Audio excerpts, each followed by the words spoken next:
decent man. He shows how. Hello everybody, welcome to Tour Talk for the week of June 21st. Tacticam fisheye cameras make this podcast possible. Tacticam, this is the company that offers high-resolution action cameras for about half of what the other guys charge. Tacticam also has a full lineup of accessories, including a replaceable lens system that allows you to go from a standard lens to a wide-angle 180-degree view or to a mini zoom. We are incorporating a couple of fisheye cameras with the screw-on interchangeable lenses that allow you to modify the viewing angle of your fisheye into this podcast. The fisheye combo lens pack is a set of two lenses, an ultra-wide lens and a mini zoom lens to get all the right angles. Camera 1 features a mini zoom that allows you to capture high quality from distance. Camera 2 features the ultra-wide lens that allows you to see almost 180 degrees. I told myself I wasn't going to do this, but I can't help it. I told myself that the Bass 2 Anglers podcast was just going to be about top pros talking about fishing and their pro careers. I told myself I wasn't going to get into any of this petty bass club BS about who drives this boat or who drives that boat or who fishes this tour or who fishes that tour. I love professional tournament fishing, and it doesn't matter to me which organization is hosting the event. As long as it's compelling, count me in. And how lucky are we to have Bass Tracks and Score Tracker and the National Professional Fishing League's live coverage? We've got Bass Fan, Bass Blaster, Bass Zone, and so much more. Yeah, we are lucky to have the coverage that we have in professional tournament fishing. Luke Duncan's Low Budget Live podcast is one of my favorite YouTube shows. When his show drops every Monday, I make sure I'm one of the first viewers. Heck, I even know his theme song. I can sing his theme song. But I take exception to the June 14th edition of Low Budget Live, which is titled Shame on You If You Missed the 2021 Bassmaster Classic. I'm pretty sure that Luke wasn't taking a shot at me. I don't think Luke even knows me. I'm pretty sure he was taking a shot at Major League Fishing pros who didn't attend the Classic. My question is, why, Luke? Why are you worried about Major League Fishing pros who didn't attend the Classic? Why are you concerned about professional anglers who compete in another league not coming to worship at the altar of BASS? Why are you concerned about Skeet Reese and Kevin Van Dam not being in the Classic? Luke, these guys don't fish in that organization anymore. And Luke, why is it bad news for them boys that the nobodies are now somebodies in the sport? Can't we just be happy for the anglers that are enjoying the fame and fortune that comes with being Bassmaster Classic qualifiers? I do agree with you on one thing, Luke. The Classic has not lost its luster. It is still one of the biggest events in bass fishing, and 147,197 bass fishing fanatics made that point crystal clear last week. Luke, you started out your rant by saying this was the first year that we had this. Hey man, we're not coming. Luke, you're referencing Major League Fishing pros who didn't attend the Classic. You're putting words in their mouth. You're jumping to conclusions. Now, we're good at this. Americans are very good at jumping to conclusions. In fact, I've always thought that if jumping to conclusions was an Olympic event, we would always win the gold. But you're doing that, Luke. You're jumping to conclusions about these guys that did not attend the Classic. Luke, in one breath, you talked about all these Major League Fishing pros that didn't attend the Classic and how disrespectful it was. And in the very next breath, you turned around and you named all the guys that did show up. You talked about Double E, Edwin Evers. You talked about KVD, Jordan Lee, Matt Lee. Man, you rattled off so many names so quickly, I had to go back and watch your podcast about 4 times just to make sure I could keep up with the list. I mean, by the time you were done, you had mentioned 10 pros, 10 Major League Fishing pros that did attend the Classic. And I'm pretty sure you missed a couple that did that you just didn't see. Luke, who are you really upset with? Let's remember something. BASS moved the Bassmaster Classic to June and to Texas because there was a lot of concern with COVID that we could not have an outdoor show, which is what makes the Classic so special. There's a lot of things that make the Classic special, but that outdoor show makes the Classic special. It was a smart thing that BASS did. The story turned out good. It was an excellent event, and I think that everybody that attended would acknowledge that it was a great event. But Luke, That reschedule fell right between a Bass Pro Tour event and a Major League Fishing Pro Circuit event on the Potomac River. And yes, while there was a small window of time that guys could have come to Texas to attend the Bassmaster Classic, let's be reasonable. Not all these guys are John Cox who can jump in their car, drive 18 hours overnight, show up at the ramp without any practice, and still do well. It's just not realistic for most people. Luke, we spent the last year or so as a country becoming bitterly divided by a presidential race that split up families. Does our bass fishing have to be the same way? Is bass fishing going to become one more thing we can't talk about at the dinner table because someone fishes this tour or someone fishes that tour? Let's just enjoy the sport. We need to start celebrating fishing and stop politicizing it. It's been a couple weeks since our last tour talk, and there's been some really special events that have taken place. First of all, the Bassmaster Classic is now history. Congratulations to Hank Cherry. He is the repeat Bassmaster Classic champion for 2021. Cherry opened things up on day one with a 20-pound, 4-ounce bag. He had 17.10 for day two and had a smaller bag, 5 fish for 13 pounds, 1 ounce on day three, but that was enough to weigh in 50 pounds, 15 ounces, and he is the Bassmaster Classic champion. Finishing in second was Matt Airy with 49 pounds, 1 ounce. Chris Jones finishes third with 45 pounds, 9 ounces. Justin Kerr, who is the Bass Nation winner, finishes in fourth with 14 fish for 45 pounds, 2 ounces. And Brock Mosley finishes in fifth with 13 fish for 42 pounds. It was a great classic.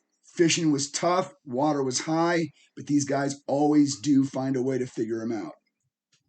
Stage 4 of the Major League Fishing Bass Pro Tour took place at Lake Chickamauga during the week of June 4th through 9th, and a familiar face won that event. Congratulations to Kevin Van Dam on an amazing week. His final day was capped off by a 25 fish, 70-pound, 1 ounce bag. Actually, not a bag. They don't put them in bags in the Bass Pro Tour. But if you watch that event, he got on a roll during the third period of their competition, in which he was just vintage KVD, throwing big crankbaits along ledges and just making those fish bite. It was an amazing thing to watch. Great event. Good to see Kevin Van Dam back in the top spot. Finishing in second, Jacob Wheeler. Talk about a shootout that these guys had between the top three, actually, between Kevin Van Dam, Jacob Wheeler, and Jason Lambert. They were back and forth all day long. Wheeler finishes second with 24 fish for 63 pounds, 7 ounces. Lambert finishes third with 16 fish for 59 pounds, 8 ounces. Michael Neal, that guy is all over the place. He finishes in fourth place, 15 fish, 46 pounds, 1 ounce. And in fifth was Brent Erler, 14 fish for 40 pounds, 13 ounces. A great event, a great champion, and on to stage 5 for Major League Fishing Bass Pro Tour. We also had the third stop on the Wild West Bass Trail out west. A lot of top Western pros fish this trail, which is why we cover these events. Congratulations to Christian Ostrander. Over 3 days, he weighs in 64 pounds, 54 ounces, including a big fish of 7.67. Remember, the Wild West Bass Tour fish, they weigh their fish in hundredths of a pound. So his weight, 64 pounds, 54 100ths. Finishing in second, Casey Rhyme. He had 60 pounds, 44 100ths. His big fish was a 9.26. Finishing in third is Alex Klein. Alex Klein weighs in 58 pounds, 25 100ths, 58 and a quarter pounds. Do the math. William Ponting is fourth with 55 pounds and 1 100th. And Chris Parks finishes in fifth with 54 pounds, 84 100ths. If you look at the way that they weigh their fish. The thing about Clear Lake, it's a 3-day event. So for Ostrander, a 64-pound total over 3 days, he weighed in 16 pounds on day 1, 20 pounds on day 2, and he weighed a little over 27 pounds on day 3. Checking this event, if you go down and scroll through the top 50 of this event, It took 30 pounds, almost 31 pounds, to make the top 50 in this event. Those anglers were all eliminated after day 2. So a 3-pound average on these fish just to make the top 50. Clear Lake, it never disappoints. It always has tremendous weights. We also had the 5th event on the Major League Fishing Big 5 Pro Circuit take place at the Potomac River. Congratulations to Jacopo Gaielli. He is the first European to ever win a major bass tournament in the United States. And if you got a chance to watch his day on the water today on Sunday, it was magical. Gaielli was a middle top 10 after 3 days. He had 15 pounds on day 1, 13 pounds on day 2, 15 pounds on day 3, made the top 10 in 6th place, and then got on him today, day 4. He weighed in 20 pounds for his final day, leaps up the leaderboard to win the tournament with 65 pounds, 3 ounces, finishing in second. There's that name again, Michael Neal. A guy is all over the place. Michael Neal finishes in second place with 62 pounds, 14 ounces. Cody Meyer is in third with 62 pounds, 11 ounces. Finishing in fourth, Ricky Robinson with 60 pounds, 14 ounces. Adrian Avina finishes in fifth with 60 pounds, 1 ounce. Great tournament on the Potomac River. A lot of 16, 17-pound limits were caught, and that final day by Jacopo was pretty epic to come from behind to win that event. Hey folks, are you wanting to get into the action camera point of view cast-to-catch craze that's taken over this country? Check out the Tacticam Fisheye. Watch this.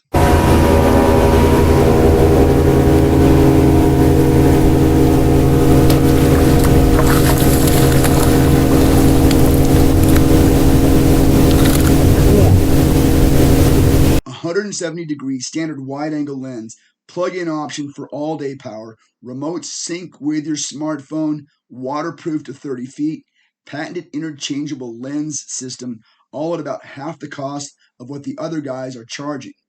Tacticam Fisheye, because that fish of a lifetime happens once in a lifetime. Taking a look at our Bass Tour Anglers Angler of the Year race, every week it reshuffles a little bit, but one thing remains the same.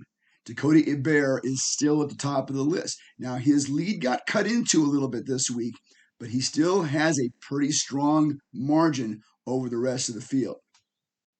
In first place this week, Dakota Hebert has 608 points. He's fished 14 events this season.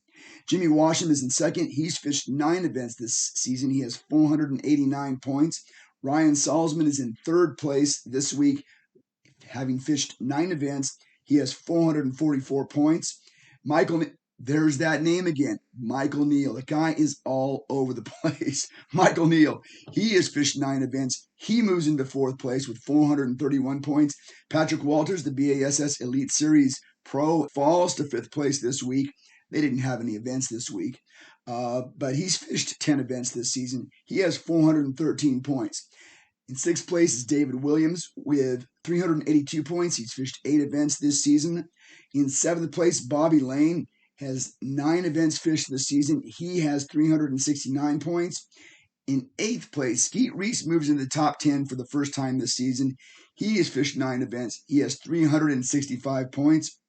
In 9th place, John Cox makes his first appearance in the Bass 2 Anglers podcast Angler of the Year race this year. Now, Cox has fished 16 events, 17 if you want to count the Bassmaster Classic.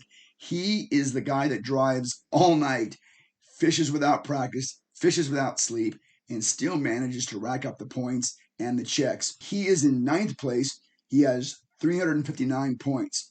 And finally, in 10th place, Josh Weaver, who's fished 7 events this season, has 358 points. Looking ahead at this week's upcoming schedule, it's kind of a light week. We're kind of moving into a period of time where the events are kind of stretched out a little bit. Of course, we got a 4th of July holiday coming up, so there won't be any events then. But this week, starting June 25th, we have Stage 5 of the Major League Fishing Bass Pro Tour Series, which will get started at the St. Lawrence River in New York. Promises to be a smallmouth smash fest. I'm sure, like me, you'll be tuning in to see how it goes. Should be pretty exciting. Well, folks, until next week, Keep those life vests zipped and clipped. Thanks for being with us. Please subscribe to our channel. Please send us a comment. Look forward to hearing from you. And take care. We will talk to you again very soon.